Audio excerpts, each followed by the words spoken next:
Nothing moved on Mars that day. No dust storm, no sudden signal spike, no dramatic announcement. Just a rover, moving a few centimeters, drilling into a rock, sealing a sample tube. Routine, logged, archived. And yet, almost 2 years later, scientists are still arguing about what that one sample actually contains. Not debating, arguing. Because if even part of one interpretation is correct, then something happened on Mars that we are not ready to explain. The rock has a name, Shayava Falls, collected by NASA's Perseverance rover in 2024 inside the Jezero crater, a place chosen very carefully. Not randomly, not optimistically, deliberately. Jezero used to be a lake.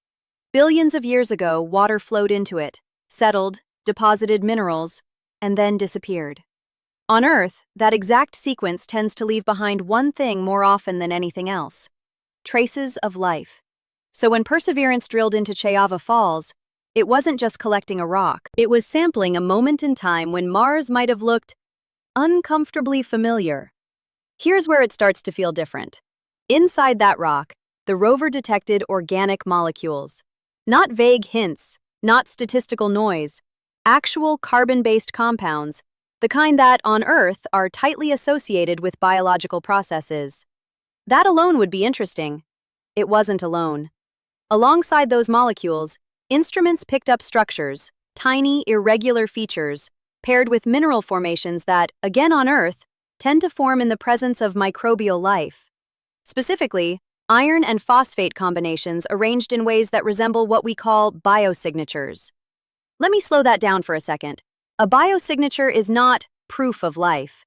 It's more like a fingerprint without a body. A pattern that usually comes from biology, but not always. And that not always is where the entire argument lives. Because everything found in Shayava Falls has a non-biological explanation. Every single piece. Organic molecules? They can form through abiotic chemistry. No life required. Meteorites carry them. Space itself makes them. Mineral structures? Under certain conditions, heat, pressure, chemistry, they can assemble into shapes that look intentional, but aren't. Even the combination of both? Rare, but not impossible. So one side of the scientific community is saying, this is exactly what we hope to find. A layered, complex signal that points toward past microbial life. The other side is saying, this is exactly the kind of false positive we warned about. And both sides are looking at the same data. That's the part that doesn't sit comfortably. Because usually in science, disagreement narrows over time. New data comes in, uncertainty shrinks, consensus forms. Here, the opposite is happening. The more closely they analyze Shayava Falls, the more the interpretations diverge. Some papers, including early instrument analyses from NASA's Jet Propulsion Laboratory, suggest the chemical environment recorded in the rock resembles hydrothermal systems, places where life thrives on Earth, even in extreme conditions. Other researchers point out that similar signatures have been recreated in labs with no biology involved at all, just chemistry behaving in ways that mimic life when viewed through the wrong lens. So the question shifts. Not, was there life on Mars, but something more uncomfortable. Would we even know if we found it? Because everything we're using to detect life is based on one sample set, Earth. One planet, one evolutionary path, one version of chemistry organizing itself into biology.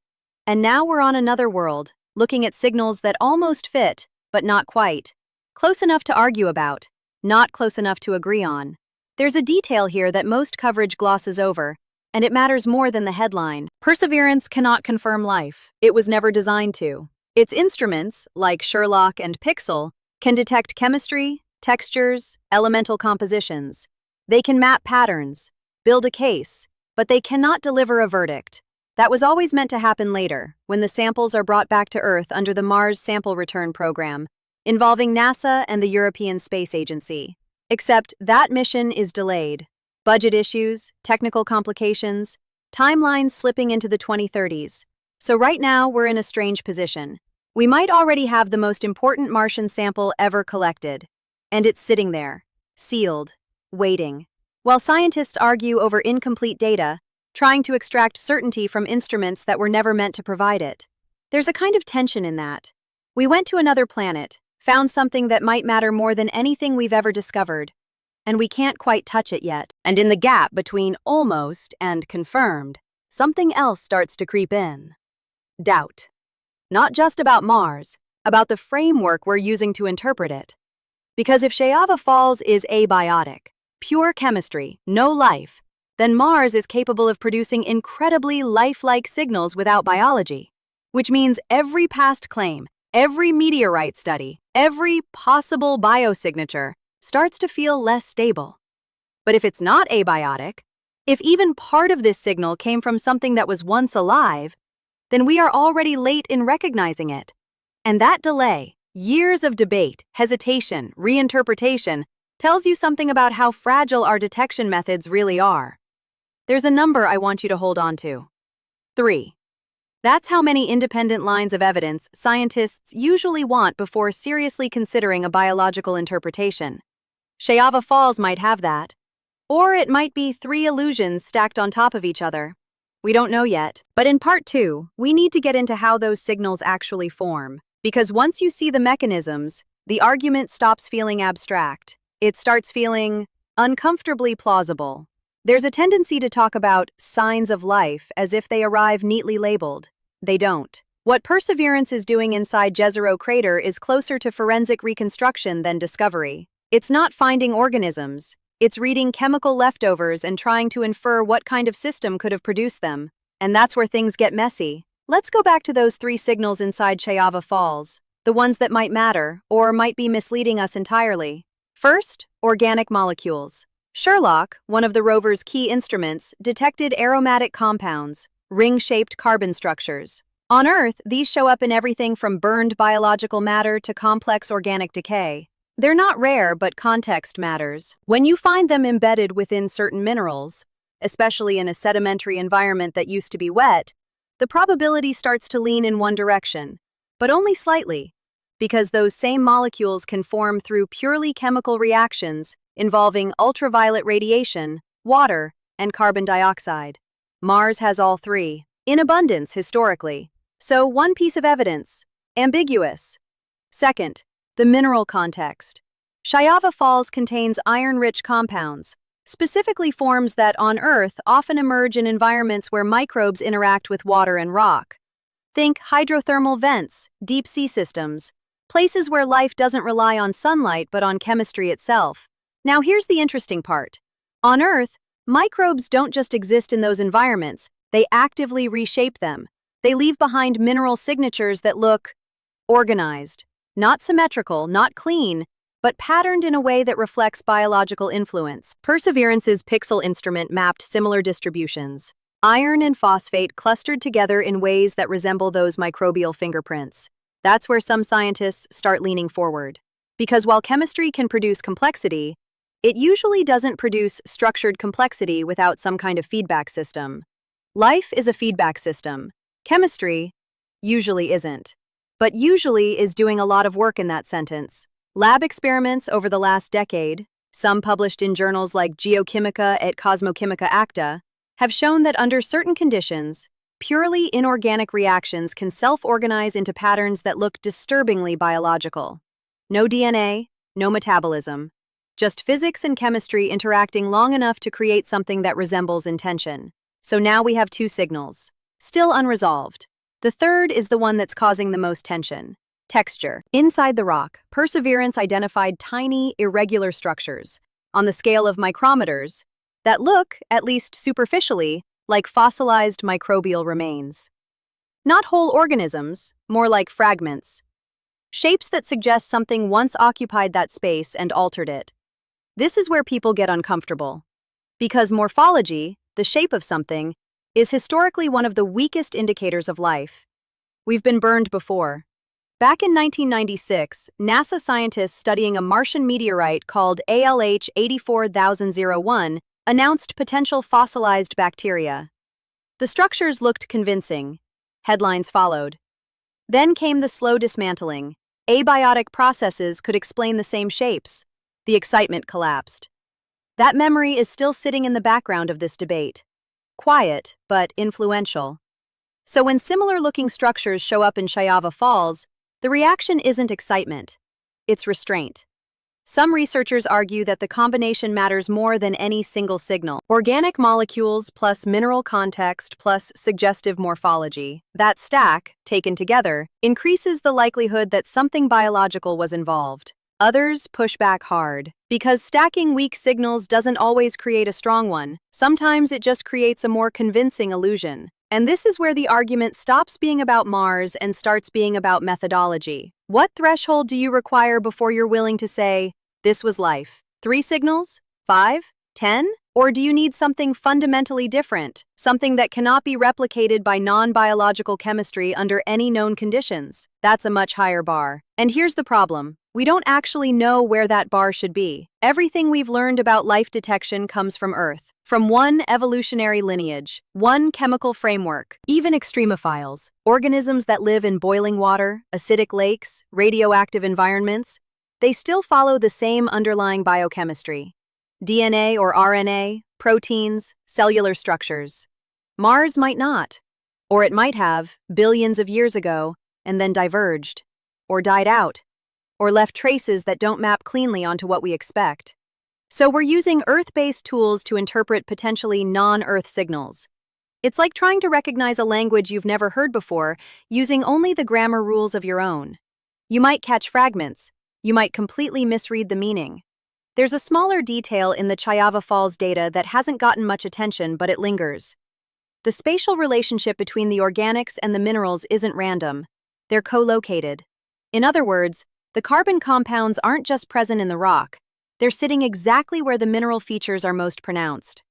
That's interesting, because if these were delivered by meteorites, you'd expect a more scattered distribution. If they formed independently through abiotic chemistry, the alignment would likely be looser. But they're not. They're linked, which suggests either a shared origin or a process that brought them together after formation. Both scenarios are plausible. Neither is clean. And somewhere in the middle of this, you start to see why the disagreement isn't fading. It's getting sharper. Because every new layer of analysis doesn't eliminate possibilities. It adds new ones. Expands the space of what could be happening. There was a closed-door workshop in late 2024 involving researchers from NASA, Caltech, and several European institutions. Not a press event. No headlines. Just specialists trying to align interpretations. They didn't. From what's been reported in follow-up papers and conference notes, the group split broadly into 2 camps. One sees Chayava Falls as the strongest candidate yet for past Martian life, a convergence of signals that, while individually explainable, collectively point in a biological direction. The other sees it as a cautionary example, a demonstration of how easily non-biological systems can mimic life when observed through incomplete data. Same rock, same instruments, different conclusions. That doesn't usually happen unless the boundary you're probing is fundamentally unclear. And that boundary, between chemistry and biology, is exactly where this entire mission was designed to operate. There's a line you'll hear occasionally in these discussions. Extraordinary claims require extraordinary evidence. It sounds reasonable, but it hides a problem. What counts as extraordinary evidence when you've never seen the thing you're trying to prove? We're asking Mars to produce a signal that is both alien and recognizable at the same time. That's a narrow target, and Chayava Falls might be hitting just outside it. Or just inside. We can't tell yet. In Part 3, we need to complicate this further, because the geology of Jezero crater itself introduces a factor that reshapes the entire interpretation. Not by adding new evidence, but by changing what the existing evidence actually means. The simplest version of this story is, Mars had water, water supports life, therefore this might be life. That version is comfortable. It's also incomplete. Because Jezero crater didn't just have water. It went through phases, wet, dry, chemically active, then altered again. And each phase leaves marks that can overwrite what came before. That matters more than it sounds. The rock Perseverance drilled, Chayava Falls, isn't a snapshot. It's a layered history. Think of it less like a photograph and more like a document that's been edited multiple times, with parts erased, rewritten, and partially preserved. And somewhere in that process, the signals we're looking at may have been rearranged. Here's the complication. After the lake in Jezero dried up, Mars didn't just go quiet. Geological evidence suggests there were later episodes of groundwater movement, fluids pushing through the rock, carrying dissolved minerals, interacting with whatever was already there. That kind of process is called diagenesis. On Earth, diagenesis can preserve biological signals. It can also distort them, or create entirely new features that look biological but aren't. So when we see organic molecules sitting alongside iron phosphate structures in Chayava Falls, we have to ask a less comfortable question. Did they form together? Or were they brought together later? That distinction changes everything. If they formed together in a stable, water-rich environment billions of years ago, the biological interpretation gets stronger. You have co-evolution of chemistry and structure, something life tends to produce. But if the organics were introduced later, say, carried by fluids moving through the rock long after the lake disappeared, then the alignment we're seeing might be a coincidence created by geology, not biology. And the data doesn't clearly resolve that. There are hints. The mineral veins cutting through parts of the rock suggest multiple fluid events, different chemistries at different times, layers interacting with layers. Which means Chayava Falls isn't just recording one environment, it's recording several. Now hold that against the signals we talked about in Part 2. Organic molecules, structured mineral patterns, suggestive textures. Each of those could belong to a different chapter in the rock's history. Stacked together, they look like a coherent story. Separated, they might not. That's the reversal most people miss. The strength of the evidence, its layered complexity, might actually be the reason it's so hard to interpret. Not because it's richer, but because it's been mixed. There's a paper that came out in early 2025, still being debated, that models how organic compounds can migrate through Martian rock via saline fluids. Not quickly, not dramatically, but enough to reposition them over geological time. We're talking millimeters, centimeters, which sounds small, until you remember the scale of what Perseverance is analyzing. These instruments are looking at features measured in micrometers, fractions of a human hair.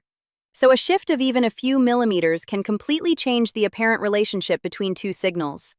What looks like co-location, organics sitting exactly where the mineral structures are, might be the result of slow movement over millions of years, not a shared origin. That possibility doesn't eliminate the biological interpretation. It just weakens the confidence. And this is where the argument starts to turn inward. Because now it's not just about Mars. It's about how we define evidence under uncertainty. Some researchers are comfortable working with probabilities. They'll say, given the environment, given the signals, the likelihood leans toward a past biological process, even if we can't prove it definitively. Others reject that approach. For them, anything short of unambiguous proof, a structure or chemical signature that cannot be produced abiotically, is not enough. Not on another planet, not for a claim this significant. Both positions are defensible, but they lead to very different conclusions from the same data. And in the middle of that, there's a practical issue that doesn't get enough attention: contamination. Not from Earth, those protocols are extremely strict, but from Mars itself, across time. If later fluids introduced new chemistry into older rock, then what we're seeing is a blend. Ancient signals mixed with newer ones, a geological palimpsest. Which means even if life did exist in that lake billions of years ago, its traces might be partially overwritten by later, non-biological processes. Or worse, masked by them. There's a moment in one of the technical briefings where a researcher describes the data as internally consistent but externally ambiguous. It's a dry sentence, but it captures the entire situation. Everything fits together inside the dataset, but the dataset itself can support multiple conflicting narratives. And that's not a comfortable place for science to be. We like convergence, independent lines of evidence pointing to the same conclusion. Here we have convergence without agreement, signals aligning but interpretations diverging. Let me bring back that number from Part 1. 3. 3 independent lines of evidence. Chayava Falls might have them, but if those lines were formed at different times, under different conditions, then they're not independent confirmations of the same event. They're separate events that happen to overlap in one sample. That's a very different situation. And it pushes the burden of proof much higher. There's also a broader implication here that extends beyond Mars. If geological processes can mimic biosignatures this convincingly, layering organics, structures, and textures into something that looks like life, then every future mission, to Mars or elsewhere, faces the same problem. Europa, Enceladus, even exoplanet atmospheres. We might detect signals that suggest life without ever being able to confirm it cleanly. That doesn't mean life isn't there. It means the universe might be harder to interpret than we expected. There's one more piece to this: timing. The Mars Sample Return mission, jointly planned by NASA and the European Space Agency, was supposed to bring these samples back in the early 2030s. Now that timeline is slipping. Costs are rising, engineering challenges stacking up. Some proposals are being reworked entirely, which means the definitive analysis, the kind that could resolve this argument, keeps moving further away. So we're left in this interim state: strong signals, incomplete tools, layered geology that blurs cause and effect, and a scientific community that agrees on the data but not on what it means. There's a quiet tension in that, because if this is the closest we've come to detecting past life beyond Earth, it doesn't feel like a breakthrough. It feels like a question we're not equipped to answer yet. In Part 4, we need to step back and ask something slightly uncomfortable. What happens if this is as clear as it ever gets?